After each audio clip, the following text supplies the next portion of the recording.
David, will you introduce our next guest? Yes, and thank you, Dr. Morrow, for those words and for being a part of our meeting. Appreciate that very much. What we're going to do now is to talk a little bit about the Glencairn Isle that Dr. Morrow mentioned that he heard of when he was down in Australia. And it's a project that started uh, originally in 2005 when myself and a few others from the clan visited, and my good friend uh, Jim Gray, who is actually the chairman of our committee. I was surprised he made it because I know he had other plans, but thank you for joining us, Jim.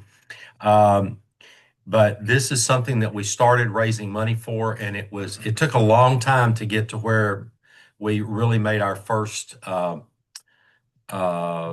positive impact with our projects, and that was to replace the windows. And Susan, in a little bit, is going to talk more about that. At this point, I would like to introduce Roger Griffith, who's a member of the Glencairn Isle Committee. He lives in or just outside of Kilmore's, Scotland, where the Isle is located, attached to the St. Maur's Glencairn Church in the back. And Roger is going to give us a brief history. He's going to have a presentation. Hopefully, all of this will work like it's supposed to. And he's got a presentation. So, Roger, I'm going to turn it over to you. I'm going to make sure you're unmuted. Let me see. Where is Roger? Becky, can you do that and share Roger's screen? Roger, can you hear me? Just check. Can you hear me at the moment? Yes, we can hear you. Right. So to share screen. Here's the presentation.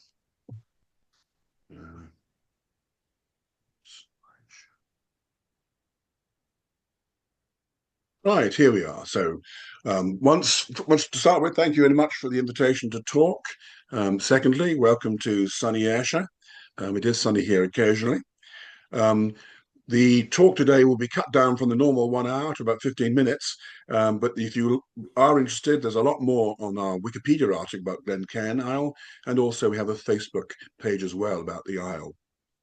So here, our first photograph, we're looking at the church from the best of the views from down by the fields.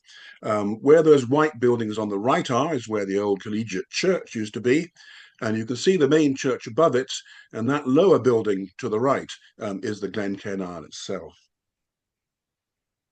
This is the oldest visual image we have of the Isle, with the church behind. It looks very different at that time. It was before the tower was built, before the building was raised up in height. But you can see the Isle standing by itself. It appears to be here at a detached stage. I'll explain what's going on, but at one point it was a walk through. You go straight through from the Isle into the church, but things changed. I'd like to quickly point out that blocked up window you can see there. That has a story to tell, and that'll turn up on further pages. Now, what about the history? How old is all this? Well, we have, of course, the name St. Maur's, but that's sort of lost in the sort of the past and sense of our knowledge of it. But we do know that Harvey Cunningham, established in 1300, probably by its charters, two separate buildings. One may have been this private chapel, our aisle, and the second would have been the church that's here itself. Now, in 1413, Sir William Cunningham and his wife Margaret, who was a Denniston, were rich enough to establish a collegiate college, which stood to the left down below this church building here.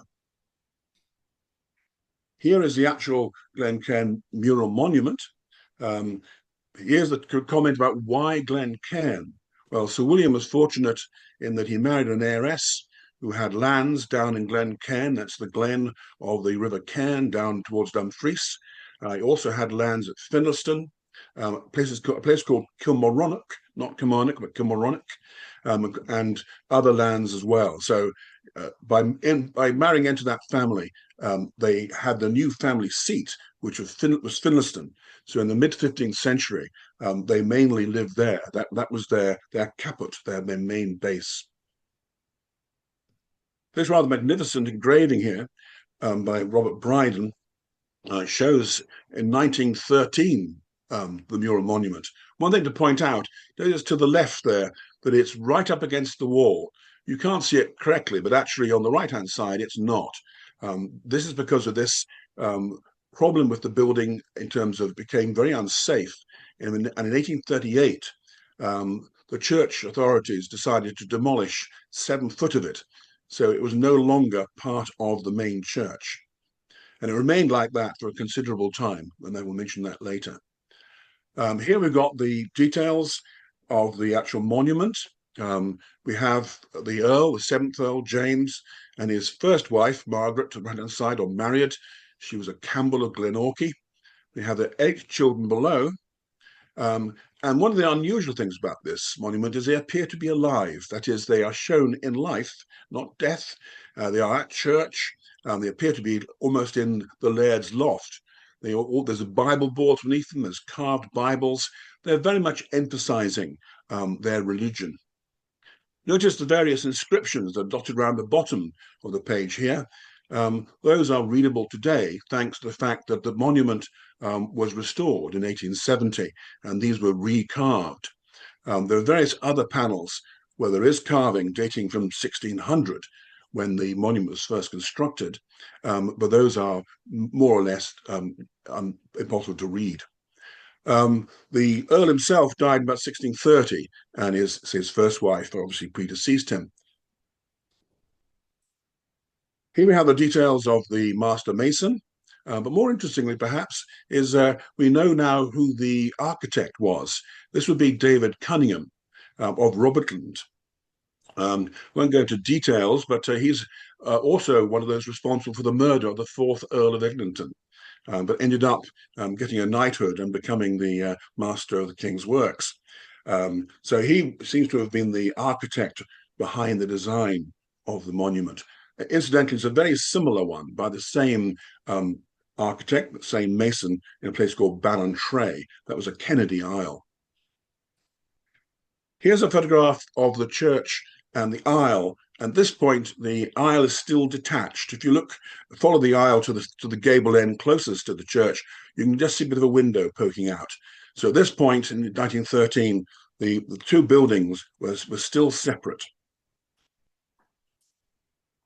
Seeing it today, you can see the aisle on the left-hand side and the bulk of the building and the graveyard.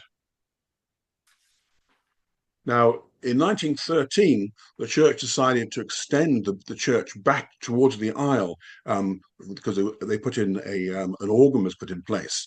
However, there is no direct connection between the aisle and the church, although you have to go through that door to enter the aisle. If you look at the wall facing you of the aisle itself, you can see some of the history that's gone through. The top 2 or 3 horizontal layers are a different sort of stone. The stones below probably have been put back in place, meaning that when in about 1840 the roof collapsed, damaging the monument inside, it was eventually restored in 1846. In the meantime, the locals have been helping themselves to the stone for building, and also because the stone was ideal for leatherworking, that is, for sharpening the tools used for leatherworking. So we don't know exactly how much of the building was left at the later stages, but it seems that quite a considerable amount of it was almost down to ground level. Here's a little memorial, the 1846 restoration. This replaced the walls and the roof, and we'll see also a vault inside. This was paid for by the Montgomery Cunninghams, as was the restoration later of the mural monument. Here we have the famous Cunningham shakefork. We don't have the time to go into the reason for the history behind that, but it appears a couple of times on structures within the building. Above was a sundial given by one of the ministers.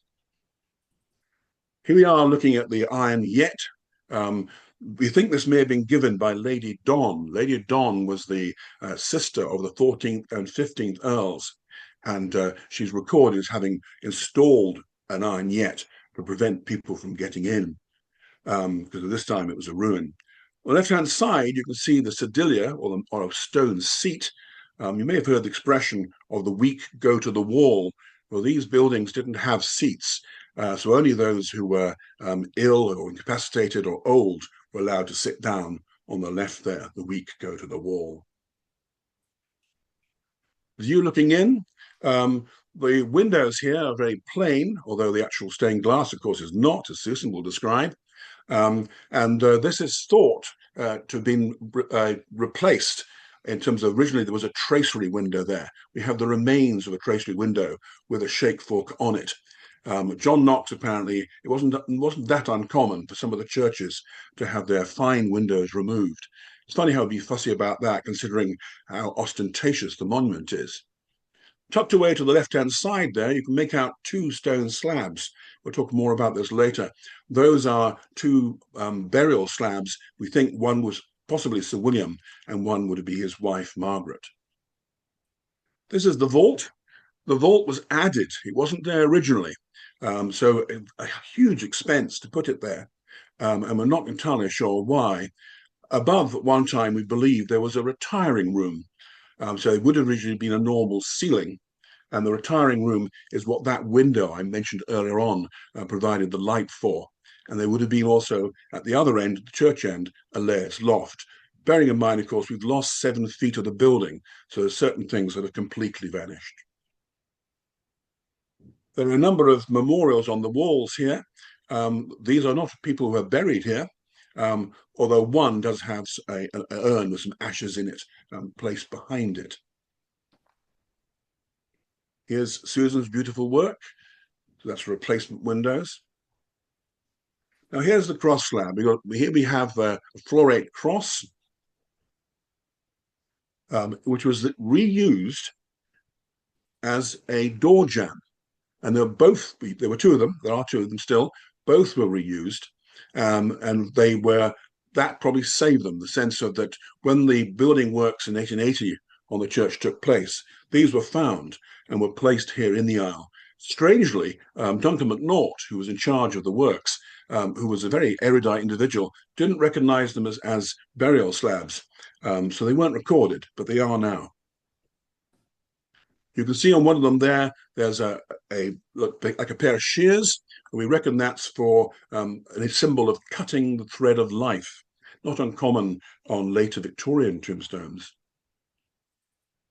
The 2 tombstones are somewhat different. The carving isn't the same, suggesting, as you would expect, that the husband and wife, if that's who they are from, didn't die at the same time. This is rather delightful. The figure here is a dragon. Its head's missing. You can see its wing, you can see its feet, and it's also got vines here, which are wrapped round the feet. We reckon this is the dragon being the devil and the vines being faith. So the devil has been overcome. That is carved on one side. Sadly, the other side was destroyed during the construction of making it into a door jamb. This is something which puzzled us, and our best explanation is that we have 2 stones that were found in the crypt. The crypt was smashed open at one point, and a lot of items fell into it, and these were found in there. They bear no relation at all to the mural monument, but we reckon they are very close in appearance to this form of tomb. Here's another piece.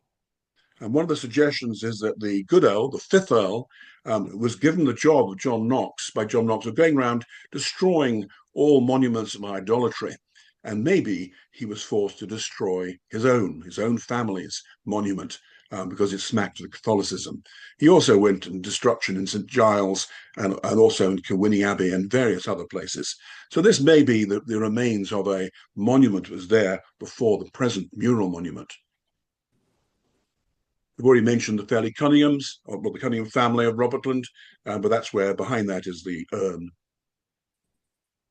The Earl of Glencairn, patron to Robert Burns, he had consumption. He died on the way back from Portugal.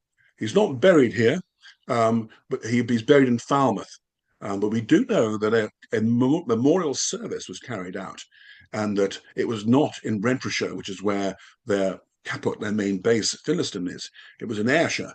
So there's every chance that it was held in Kimmore's Glencairn Church. Remember, at that time, you could walk straight through. There was a direct connection. There was no walls in between. So that's a direct, distinct possibility. Poor Robert Burns. Robert Burns had benefited greatly from the patronage of the 14th Earl, but when he died, Burns was not invited, despite having put himself various new items of clothing, badges, and so on, and of course written the lament to the Earl of Glencairn. Here he is, the Earl of Glencairn. Here's again looking at the back of the church. Quick mention here, the furthest most gravestone leaning against the church is to wee Alan Miller, and Burns mentions him in the poem, and he was not very pleased, was Alan Alexander Miller, because he basically said that the chap would do anything to get a church and to get a manse. It actually had to be taken to the church by soldiers before it was accepted, because in those days the congregation didn't choose their minister. Now, the Cunningham family may not be aware, the Cunningham clan may not be aware, but it seems from local knowledge that the original pronunciation of Cunningham is actually Kinnicum. And there are various place names still surviving with that name. And it's even been suggested that the people from Kilmore's had a nickname as Kinnicums. Here's Frances Anna Dunlop.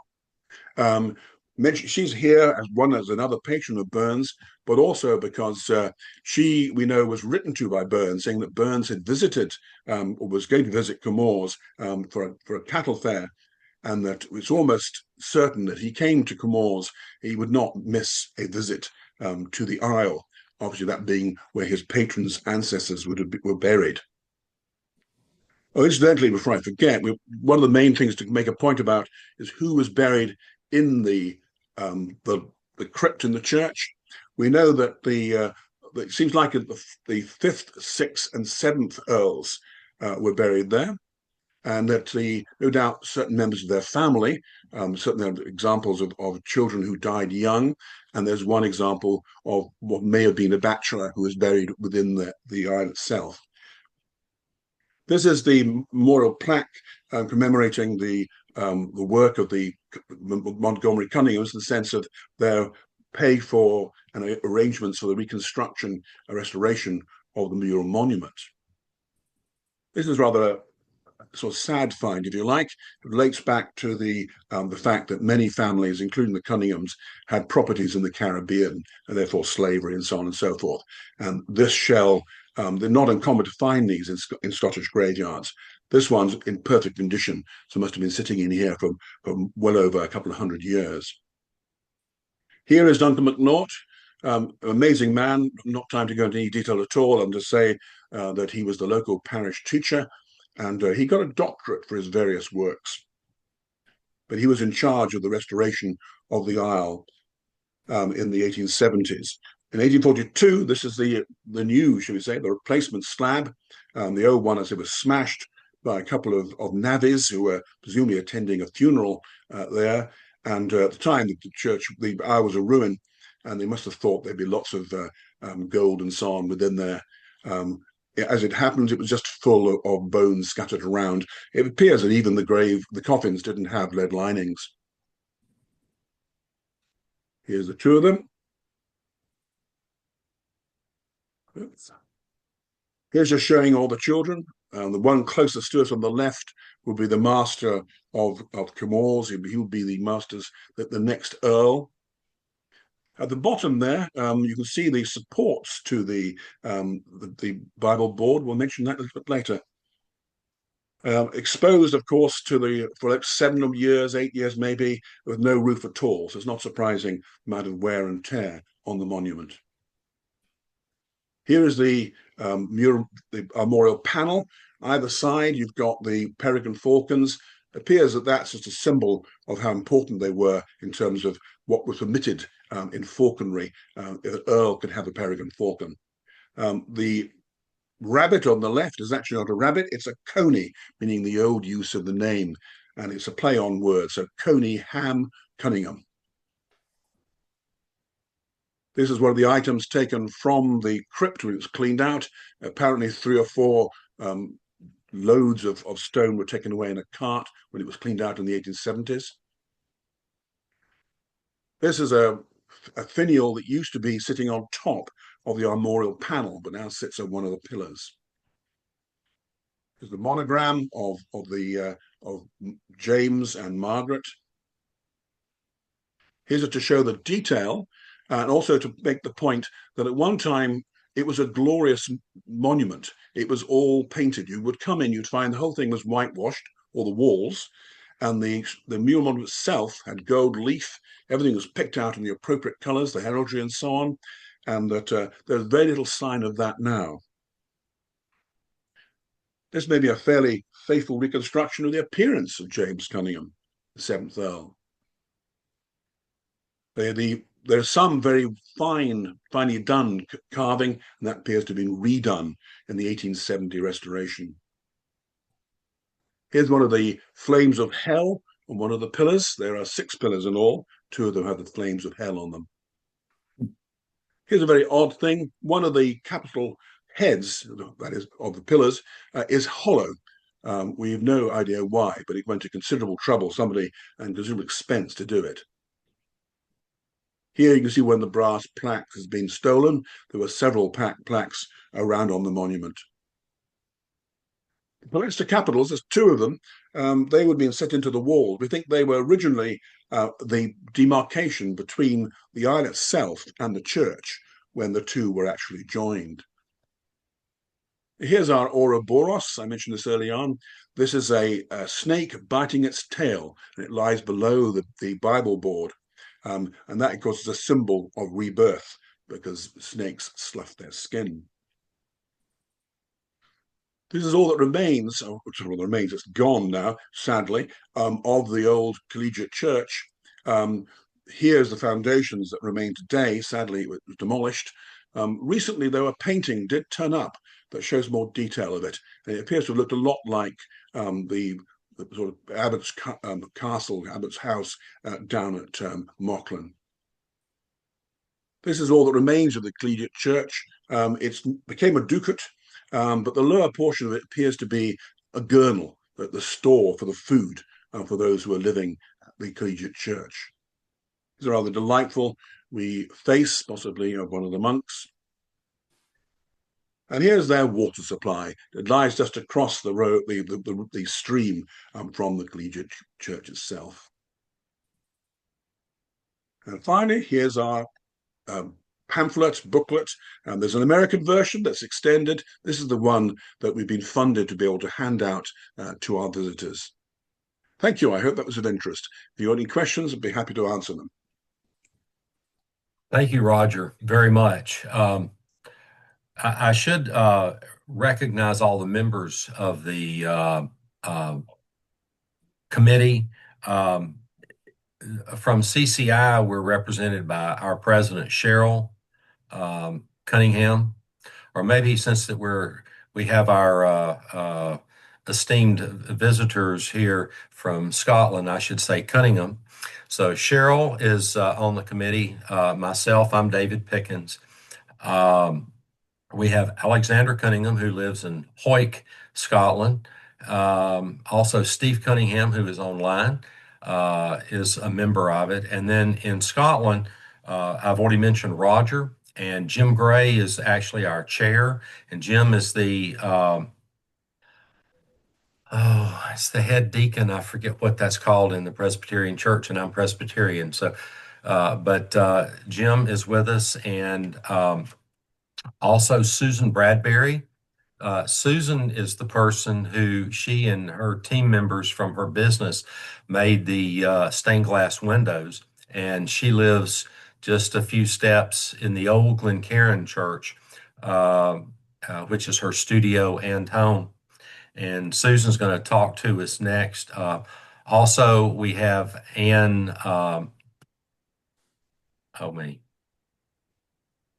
Anne Quigg is a member of it, and also Roseanne Cunningham, who is not with us, and I'm disappointed. I would love to have been able to have introduced her. And the Lord Line looks like he's checked out. Thank you so much, Lord Line, and Dr. Morrow. We do appreciate you so much and your connection to our clan and your friend Roseanne. I'm sorry she's not here today. So thank you so much for attending and staying by to listen to the history of the Isle, and hope that was acceptable. I thought, Roger, you did a great job. You can tell he was by profession an academician.